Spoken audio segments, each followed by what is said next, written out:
सबसे पहले हम डिस्कस करेंगे how to construct a signal flow graph. तो आइए स्टार्ट करते हैं लर्निंग आउटकम 2।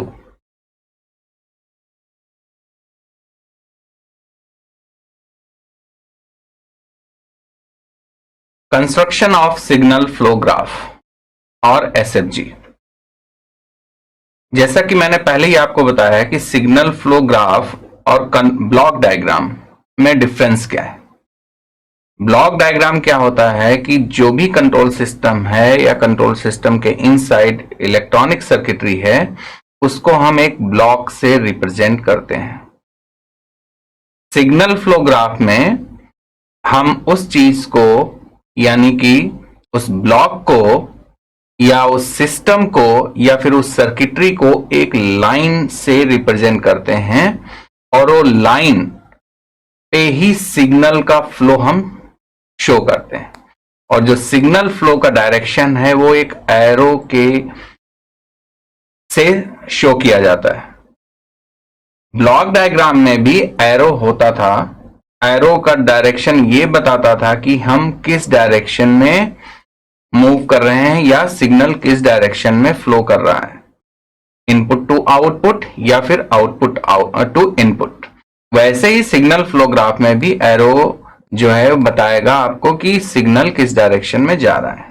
ठीक है, सिग्नल फ्लो ग्राफ एक बहुत ही इजी फॉर्म है कंट्रोल सिस्टम या उससे रिलेटेड पैरामीटर्स को सॉल्व करने का, एनालाइज करने का ब्लॉक डायग्राम के रेस्पेक्ट में।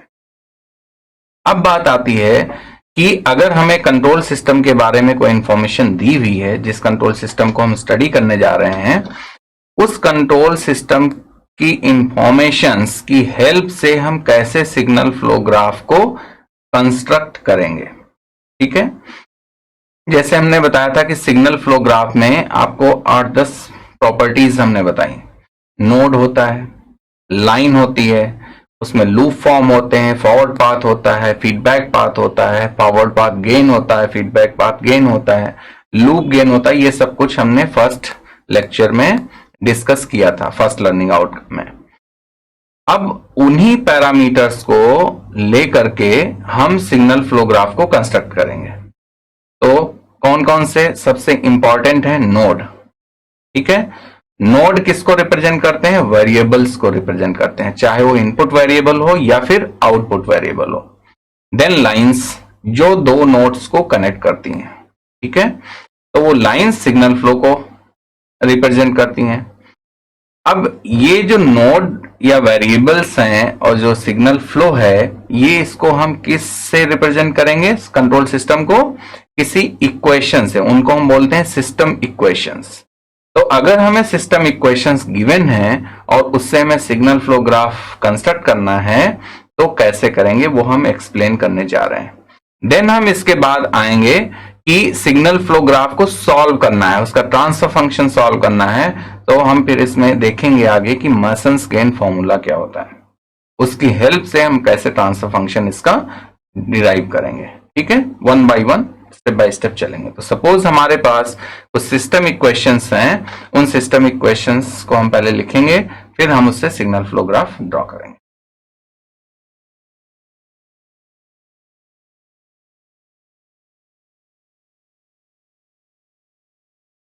For example these are the system equations. ठीक है, ये सिस्टम इक्वेशंस में आप देखिए कि y1, y2, y3, y4, maximum y4 तक है, y1 वेरिएबल से लेकर के y4 वेरिएबल्स तक है। तो ये जो y1, y2, y3, y4 हैं, दीज आर वेरिएबल्स, और यही वेरिएबल्स किसको रिप्रेजेंट करेंगे?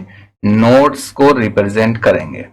तो जनरली होता क्या है कि y1 मींस 1 से लास्ट तक हम सबसे पहले क्या करते हैं, एक सीक्वेंस में उन नोड्स को या वेरिएबल्स को ड्रॉ कर लेते हैं। ठीक है, लेकिन दूसरा तरीका यह होता है कि 1 बाय 1 चलें। जैसे फर्स्ट इक्वेशन में क्या है कि y1 equals to 2y1 means equal में भी वो नोड आ रहा है दोबारा y1 प्लस 3y2। तो हमने सिर्फ क्या किया, y1 और y2 को ही पिक्चर में लिया, राइट। तो सबसे पहले हमने यहां पर एक नोड ड्रॉ किया y1 और एक नोड दूसरा ड्रॉ किया y2। तो इसको हमने लिख दिया यहां पे y1 और y2।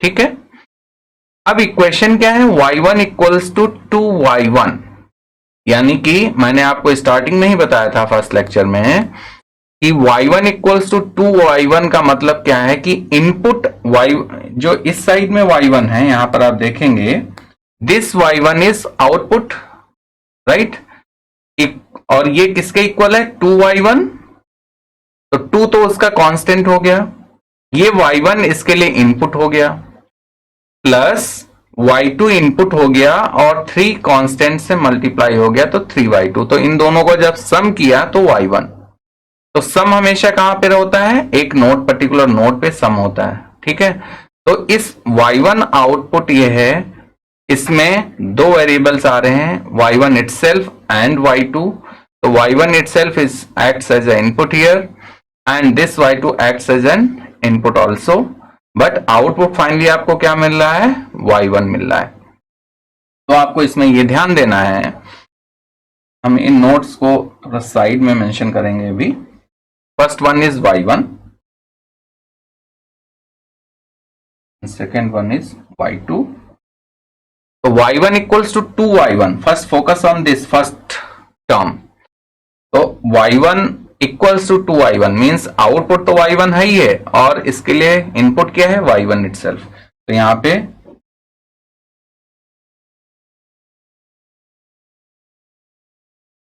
तो y1 equals to 2y1, y1 is input here and output is also y1, तो हमें सेम नोड पे आना है और डायरेक्शन क्या होगा, ये y1 इनपुट है तो डायरेक्शन ये हो गया और आउटपुट की तरफ जा रहे हैं बट सेम नोड पे जा रहे हैं। ठीक है, इसलिए y1 आउटपुट है, y1 इनपुट है, तो सेम नोड से स्टार्ट करेंगे, सेम नोड पे वापस आ जाएंगे और यहां पर जो गेन आ रहा है इसका, दैट गेन इज 2, तो y1 इक्वल्स टू 2y1 यहां पर हो गया। ठीक है, प्लस 3y2, तो y1 आउटपुट रहेगा, यानी कि जो डायरेक्शन होगा किसकी तरफ होगा, y1 की तरफ ही होगा, बट इनपुट क्या है, y2 है। तो यहां से आप ये देखेंगे कि y2 इस डायरेक्शन में आप y2 से y1 की तरफ जाएंगे। अभी मैं स्ट्रेट लाइन ड्रॉ कर रहा हूं, फिर इसको हम थोड़ा सा चेंज करेंगे, रीजन हम बताएंगे आपको। तो y1 इक्वल्स टू 2y2, तो मींस y1 आउटपुट है, तो आउटपुट की वो डायरेक्शन रहेगा, इनपुट टू आउटपुट अब जाएंगे और 3y2 है तो यहां पर 3। ठीक है, नेक्स्ट आउटपुट, नेक्स्ट इक्वेशन हमने फर्स्ट को कंप्लीट कर लिया यहां पे। ठीक है, इसको कंप्लीट कर लिया, अब हम सेकंड की तरफ जा रहे हैं, y2 equals to 4y1, y2 equals to 4y1। अब फर्स्ट टर्म के लिए y2 तो आउटपुट है इस इक्वेशन का और इनपुट क्या हो रहा है, y1 हो रहा है। तो अब आप देखो यहां पे हम कलर चेंज करेंगे सेकेंड इक्वेशन के लिए, यहां पे येलो कलर कर देंगे। ठीक है, तो y2 इक्वल्स टू 4y1, यानी कि y1 से हम जाना है। अब देखो इस लाइन पे, ये जो हमने स्ट्रेट लाइन यहां पर ड्रॉ की थी, इस लाइन से यहां तक हम नहीं जा सकते। क्यों, क्योंकि अगर यही स्ट्रेट लाइन ड्रॉ करेंगे तो ये एरो कॉन्साइड करेगा। अब हम जा रहे हैं y2 की तरफ, क्योंकि आउटपुट y2 है, तो हमें क्या करना पड़ेगा, या तो ऐसे जाएं या फिर हम ऐसे जाएं। ठीक है, तो आपको ये ध्यान रखना है कि ये जो स्ट्रेट लाइन है, जैसे हमने यहाँ y1 लिखा, y2 लिखा, यहाँ पर y3 आएगा, यहाँ पर y4 आएगा एंड सो ऑन। तो इस स्ट्रेट लाइन में फ्रॉम y1 टू y4 हमें सिर्फ फॉरवर्ड डायरेक्शन में मूव करना है कि y1 आपका इनिशियली इनपुट नोड है, तो y1 से y4 तक या y5 जितने भी नोड्स आएंगे हम फॉरवर्ड डायरेक्शन में मूव करेंगे। तो हमने आपको बताया था कि ये जो लाइन हमने y3 वाली ड्रॉ की है, इसको हम इरेज करेंगे और आपको पता है कि जब हम मींस आउटपुट साइड वाले नोड से इनपुट नोड की तरफ आएंगे तो वो होता है फीडबैक पाथ, राइट। तो हम y2 से y1 में जाएंगे तो ऐसे जाएंगे और एरो का डायरेक्शन ये होगा, और यहां पर ये 3y2 है प्लस, तो प्लस 3y2 हो गया। अदरवाइज माइनस होता तो यहां पर हम क्या लिख देते, माइनस, वो नेगेटिव फीडबैक को शो करता। अभी यहां पर क्या है, प्लस है, तो इसलिए हमने प्लस 3 को मेंशन कर दिया, राइट। तो हमें ऐसे जाना है। अब हम सेकेंड इक्वेशन को लिख रहे हैं y2 equals to 4y1। y2 is the output, तो हम कहां से कहां तक मूव करेंगे, y1 से y2, और डायरेक्शन ये रहेगा। इसका गेन कितना है, 4। सेकेंड इक्वेशन को मैं लिख रहा हूं, ठीक है। Then 4y3, y2 equals to 4y3। अब y3 क्या है, इसके बाद एक नोड आएगा, तो हमने यहां पर y3 नोड मेंशन किया, और y2 इक्वल्स टू 4y3 है। इसका मतलब आउटपुट इस इक्वेशन के लिए क्या हो गया, दिस y2, और y3 क्या हो गया, इनपुट। तो डायरेक्शन क्या हो जाएगा, y3 से y2, रिवर्स डायरेक्शन।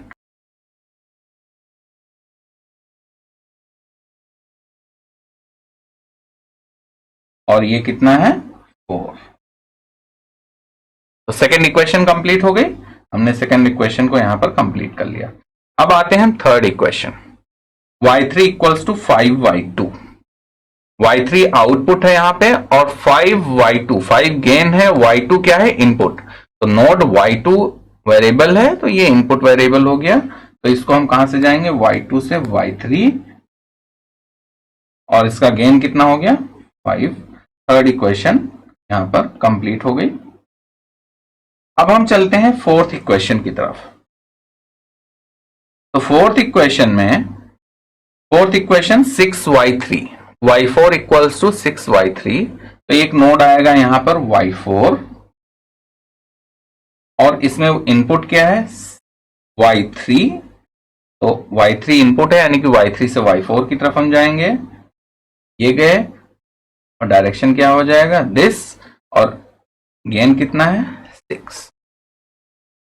तो ये जो गिवन इक्वेशंस हैं, इसकी हेल्प से हमने सिग्नल फ्लो ग्राफ को कंस्ट्रक्ट किया। आई होप कि ये आपको कंस्ट्रक्शन समझ में आ गया होगा, ठीक है।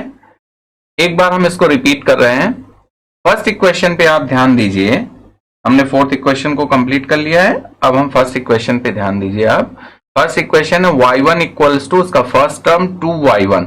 एक नोड पे जितनी भी ब्रांचेज आएंगी, जैसे केसीएल हम पढ़ते हैं ना, तो एक नोड पे जितनी भी ब्रांचेज आएंगी वो सब, अगर इनकमिंग ब्रांचेज हैं तो वो सब सम हो रही होंगी विद साइन। एक आ रही 2y1, एक आ रही 3y2, एक आ रही 4y3। तो अगर सभी पॉजिटिव हो तो सम हो जाएगा, जैसे केसीएल आप यूज करते हैं, इनकमिंग ब्रांचेस का सम, ठीक है। तो यहां पे y1 equals to 2y1, y1 equals to, दो टर्म है 2y1 plus 3y2।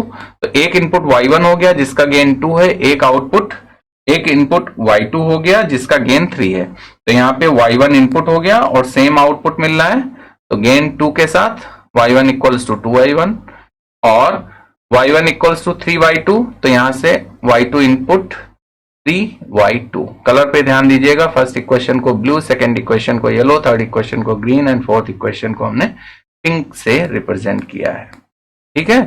Second equation में y2 इक्वल्स टू 4y1, तो y1 इनपुट हो गया 4y1, y2 पे इनकमिंग ब्रांच, 4y3, तो y3 यहां पे है, आपको सीक्वेंस में सारे वो ड्रॉ कर लेने हैं नोट्स। तो 4y3 से इनकमिंग ब्रांच यहां पर आ रही है, और y1 से इनकमिंग ब्रांच आ रही है। तो 4y1, 4y3, जितनी भी इस नोड पे इनकमिंग ब्रांच हैं वो विद साइन सम होंगी। अगर ये 4 माइनस होता तो यहां पे 4y1 माइनस 4y3 हो जाता। Similarly y3 equals to 5y2, तो y3 इक्वल्स टू 5y2, एक ही टर्म है, तो 5y2 इनपुट हो गया इस ब्रांच के लिए, 5y2। y4 equals to 6y3, तो y4 is this, 6y3 input है। एरो के डायरेक्शन में के बाद जो नोड आता है वो आउटपुट हो गया, और जहां से एरो स्टार्ट होता है वो इनपुट हो गया, ठीक है। तो आप यहां पर देखो कि y1 एक इनपुट नोड की तरह, मतलब इनपुट साइड में नोड है, y4 आउटपुट साइड नोड है। y4 तो सेपरेट नोड दिख रहा है आपको, लेकिन y1 as a input node आपको नहीं पता चल रहा है। तो हमने एक टर्म यूज किया था, डमी नोड।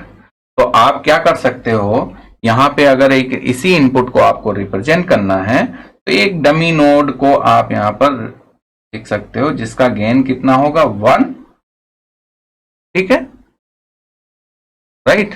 तो अगर इसको आप x एज्यूम करते हो तो y1 इक्वल्स टू x हो जाएगा, यानी कि y1 इटसेल्फ ही वो हो जाएगा, ठीक है, डमी नोड। आप इसको डमी नोड यूज कर सकते हैं। तो कंस्ट्रक्शन में हमने सबसे पहले पॉइंट आपके लिए क्या आएगा, identify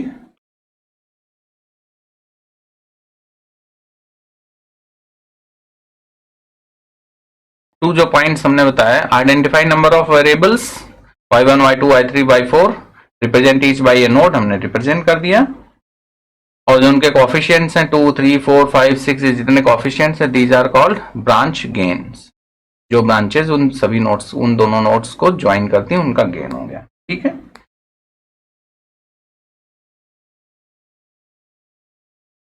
use addition rule and transmission rule, इसको आपको यूज करना है कि एक नोड पे कितनी ब्रांचेस जो है इंसिडेंट कर रही हैं, वो ऐड हो जाएंगी विद साइन, और एक नोड से कितनी ब्रांचेस आउट हो रही हैं, उनको आपको देखना है, उनकी भी इक्वेशंस है ना। तो इक्वेशन की हेल्प से ऐसा आपको रिवर्स करना है।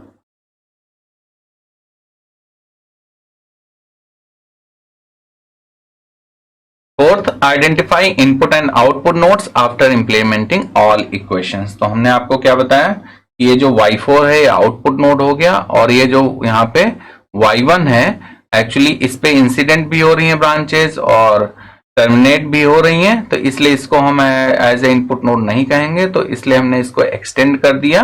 तो इस y1 नोड को हमने एक डमी नोड की हेल्प से यहां पर एक्सटेंड कर दिया। तो this x is now called as input node and this is called output. इसको एक्सटेंड, y4 को एक्सटेंड करने की जरूरत नहीं है क्योंकि ये सेपरेटली दिख रहा है, इस पर एक ही ब्रांच इंसिडेंट हो रही है। हमने आपको इनपुट नोड आउटपुट नोड की डेफिनेशन बताई थी। इनपुट नोड वो नोड होता है जिससे एक और सिर्फ एक ब्रांच ट्रांसमिट हो रही हो, ठीक है। आउटपुट नोड क्या होता है, जिसपे सिर्फ इनकमिंग ब्रांचेज हो, there were no outgoing branches, और सिंगल इनकमिंग ब्रांच हो तो ज्यादा क्लियरली आप कह सकते हैं कि वो आउटपुट नोड है, राइट। तो आई होप कि ये कंस्ट्रक्शन जो है सिग्नल फ्लो ग्राफ का वो आपको अच्छे से समझ में आ गया होगा। अभी तक हमने देखा कि अगर कोई सिस्टम इक्वेशंस दी गई हो तो उससे सिग्नल फ्लो ग्राफ को कैसे कंस्ट्रक्ट करते हैं। अब हम देखने जा रहे हैं कि अगर हमारे पास कोई ब्लॉक डायग्राम है किसी भी कंट्रोल सिस्टम का, उससे अगर हमें सिग्नल फ्लो ग्राफ कंस्ट्रक्ट करना हो तो कैसे कंस्ट्रक्ट करेंगे, ठीक है। सबसे पहले जो भी ब्लॉक डायग्राम दिया गया हो उसमें हमने आपको पहले भी बताया था कि जितने भी उसमें समिंग पॉइंट हो या टेक ऑफ पॉइंट हो, उनकी नेमिंग कर लेते हैं, ठीक है।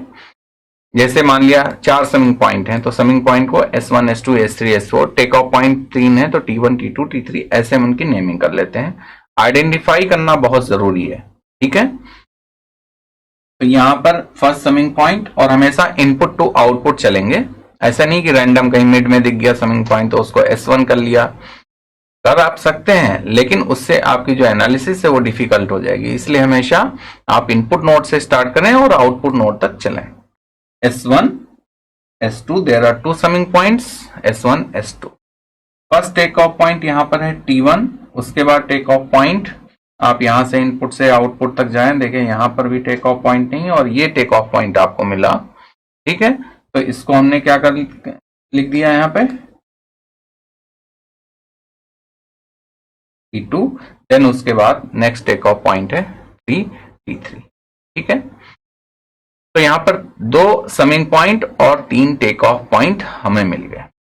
कितने ब्लॉक्स हैं, G1 G2 G3, ये फॉरवर्ड पाथ में है, ठीक है। ये एरो यहां पर जरूर आप ड्रॉ करें, कोई भी एरो मिसिंग नहीं होना चाहिए, नहीं तो आपको डायरेक्शन ऑफ सिग्नल फ्लो पता नहीं चल पाएगा। और फीडबैक पाथ में कितने गेन ब्लॉक्स हैं, H2 and H3, there are 2 gain blocks in feedback path. तो सबसे पहला पॉइंट क्या है, name all the summing points and take off points, ठीक है। अब जितने भी समिंग पॉइंट और टेक ऑफ पॉइंट होते हैं, जैसे हमने इक्वेशन में देखा कि जितने भी वेरिएबल्स हैं y1 y2 x1 x2, जितने भी वेरिएबल्स हैं वो नोड को रिप्रेजेंट करते हैं। यहां पर जितने समिंग पॉइंट और टेक ऑफ पॉइंट हैं वो नोड्स को रिप्रेजेंट करते हैं। ठीक है, जितने भी समिंग पॉइंट या फिर टेक ऑफ पॉइंट हैं उतने नोड्स होंगे सिग्नल फ्लो ग्राफ में। तो 2 समिंग पॉइंट और 3 take off point, total 5 nodes होंगे सिग्नल फ्लो ग्राफ में। ठीक है, इतना आपको ध्यान रखना है। तो जिस सीक्वेंस में S1 S2 या T1 T2 है, जैसे S1 के बाद T1 आ रहा है, यहां पर आप ध्यान से देखिए, ये S1 है, S1 के बाद T1 आ रहा है, तो पहले S1 नोड को हम ड्रॉ करेंगे, फिर T1 नोड को ड्रॉ करेंगे। ऐसा नहीं है कि आप S1 को ड्रॉ करें उसके बाद S2 ले आए, नो, क्योंकि इन बिटवीन बीच में T1 नोड आ रहा है। बहुत इजी है ब्लॉक डायग्राम से सिग्नल फ्लो ग्राफ ड्रॉ करना देन सिस्टम इक्वेशंस। ठीक है, देन उसके बाद S2 आ रहा है तो हम S2 को ड्रॉ करेंगे, फिर T2 आ रहा है, फिर T3 आ रहा है, और उसके पहले इनपुट नोड और फाइनली आउटपुट नोड, वो तो लास्ट में रहेगा। अगर क्लियरली नहीं हो रहा है तो उसको आप डमी नोड से एक्सटेंड करेंगे। राइट, तो हम यहां पर सबसे पहले नोड्स ड्रॉ कर रहे हैं, S1, then T1, then S2, T2, T3। मैं यहां मेंशन कर देता हूं S1, T1, S2, T2 and T3। Right, अब जो S1 नोड है उस पे RS इनपुट आ रहा है, यानी कि इनपुट कहीं बाहर से आ रहा है, S1 पे इंसिडेंट हो रहा है। आप यहां पर देखो, ये जो इनपुट RS है ये S1 पे इंसिडेंट हो रहा है, तो यहां पर S1 नोड है, यानी कि इस पे भी कोई इनपुट आएगा जो इंसिडेंट होगा, तो यहां पर एक इनपुट नोड आपको ड्रॉ करना पड़ेगा। तो वो इनपुट नोड सपोज ये हो गया, और यहां से अब जब डमी नोड आप रिप्रेजेंट करते हैं तो उसका गेन कितना होता है, 1, और ये इनपुट, और इनपुट अगर RS था तो आप इसको RS मेंशन करेंगे। सिग्नल फ्लो ग्राफ ये जो है आप लाप्लास ट्रांसफॉर्मेशन डोमेन में लिख सकते हैं डायरेक्टली। ठीक है, वो हम आगे देखेंगे, अभी तो सिर्फ हम कंस्ट्रक्शन देख रहे हैं। S1 के बाद T1 आ रहा है। अब आप यहां पर देखो कि S1 और T1 के बीच में कोई भी गेन है, इस लाइन पे अगर इस लाइन के बीच में कोई गेन ब्लॉक नहीं है, इसका मतलब वो गेन कितना हो गया, यूनिटी गेन हो गया। गेन कितना हो गया, 1। राइट, तो S1 और T1 के बीच में जो ब्रांच आएगी उस ब्रांच का गेन कितना होगा, 1 होगा। ये ब्रांच हम ड्रॉ कर रहे हैं,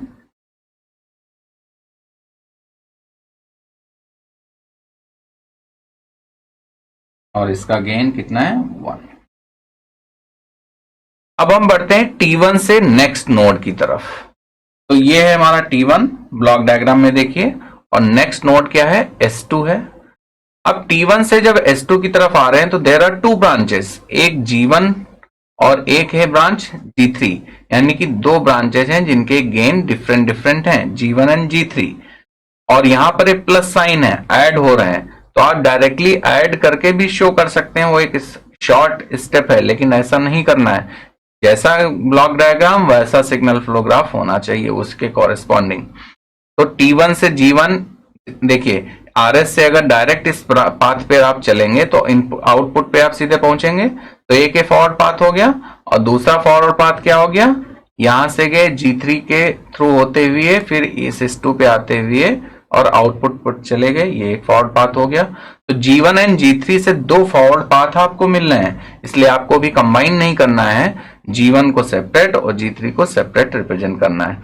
दोनों के डायरेक्शन क्या है, T1 से S2 की तरफ है, T1 से S2 की तरफ है, इसलिए आपको ऐसे ड्रॉ करना है, T1 से S2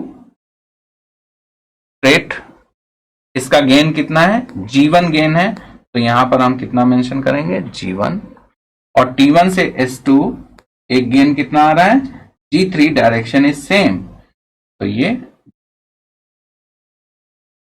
अगर गेन निगेटिव होगा तो इसी एरो पे वो साइन आप रिफ्लेक्ट करेंगे। ठीक है, अब हम S2 तक आगे, T1 और S2 के बीच में और कोई भी ब्रांचेस शेष नहीं है, कोई भी ब्रांचेस लेफ्ट आउट नहीं है।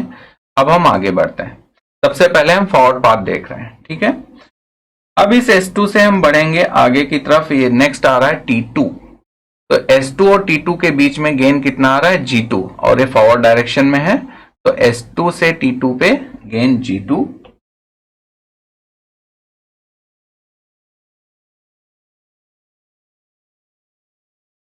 देन T2 और T3 के बीच में कोई भी गेन नहीं है ना, यानी कि इसका मतलब यूनिटी गेन है।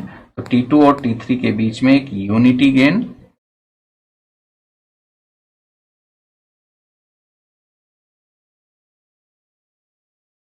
तो फॉरवर्ड डायरेक्शन में जितनी भी लाइंस थी, जो एरोस थे, उनको हमने कंसीडर कर लिया इस सिग्नल फ्लो ग्राफ में। अब हम रिवर्स डायरेक्शन में जाते हैं। तो रिवर्स डायरेक्शन में देखिए कि इस T2 से एक H2 गेन ब्लॉक है जो S2 पे जा रहा है और विद माइनस साइन। तो ये माइनस साइन कहां रिफ्लेक्ट होगा? इस गेन पे रिफ्लेक्ट होगा। वैसे ही यहां पर हम क्या जाएंगे, T2 से S2 की तरफ जाएंगे जिसका गेन कितना होगा? Minus H2। तो इस पर्टिकुलर सेक्शन को हमने ग्रीन कलर से शो किया था, ग्रीन कलर से शो करेंगे और इसका गेन कितना है? Minus H2। और अब आप यहां पर देखिए ब्लॉक डायग्राम में T3 से लेकर के ये H3 एक ब्रांच जा रही है, ब्लॉक है H3 S1 पे, जिसका गेन क्या है? माइनस H3 गेन है। तो वैसे ही हम क्या करेंगे, यहां पर T3 से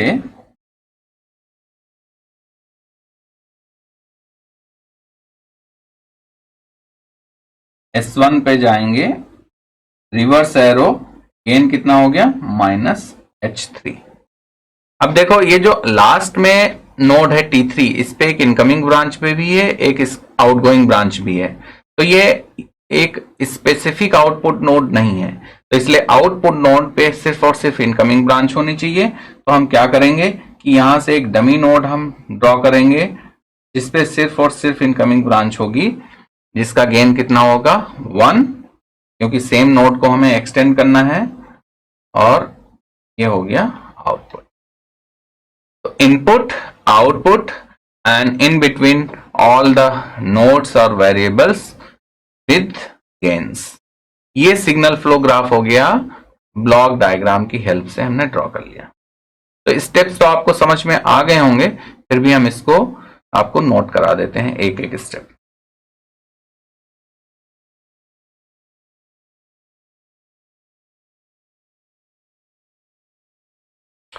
तो फर्स्ट पॉइंट है, name all the summing points and take off points and represent each by a node S1 T1 S2 T2 T3।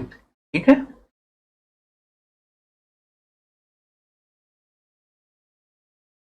In the second point, draw all nodes जो हमने आइडेंटिफाई किया and show the signal flow by forward path and feedback path. जैसा कि मैंने बताया, एक एक path को आपको देखना है विद इट्स एसोसिएटेड गेन्स, चाहे वो G1 G2 G3 हो या minus H1 plus H1 S2 S3 हो, according to the block diagram. ठीक है, जैसे ब्लॉक डायग्राम में टेक ऑफ पॉइंट से समिंग पॉइंट जा रहा है या समिंग पॉइंट से टेक ऑफ पॉइंट जा रहे हैं ब्रांचेस, वैसे आपको शो करना है। ठीक है। थर्ड,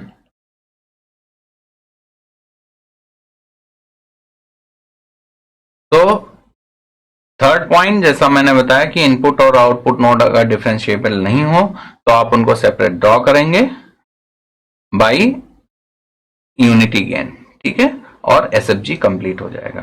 तो ये जो मेथड हमने अभी बताया, ये ब्लॉक डायग्राम से सिग्नल फ्लो ग्राफ को आपको कैसे ड्रॉ करना है, ये मेथड हमने यहाँ पर आपको एक्सप्लेन किया। आई होप कि आपको ये मेथड बहुत अच्छे से समझ में आ गया होगा। तो स्टूडेंट्स, यहां पर अभी हमने सेकेंड लर्निंग आउटकम कंप्लीट किया है, that is construct a signal flow graph either from the system equations और from the block diagram. I hope कि ये आपको बहुत अच्छे से समझ में आ गया होगा। अगर कोई डाउट है तो आप पूछ सकते हैं, कोई भी अगर एक सिंगल डाउट है आपको कंस्ट्रक्शन में तो आप अभी पूछ सकते हैं। चलिए अब हम आपका नॉलेज चेक करते हैं कि कंस्ट्रक्ट कैसे करेंगे अगर डिफरेंट सिस्टम इक्वेशंस या फिर ब्लॉक डायग्राम दिए गए होंगे। तो let's have a knowledge check.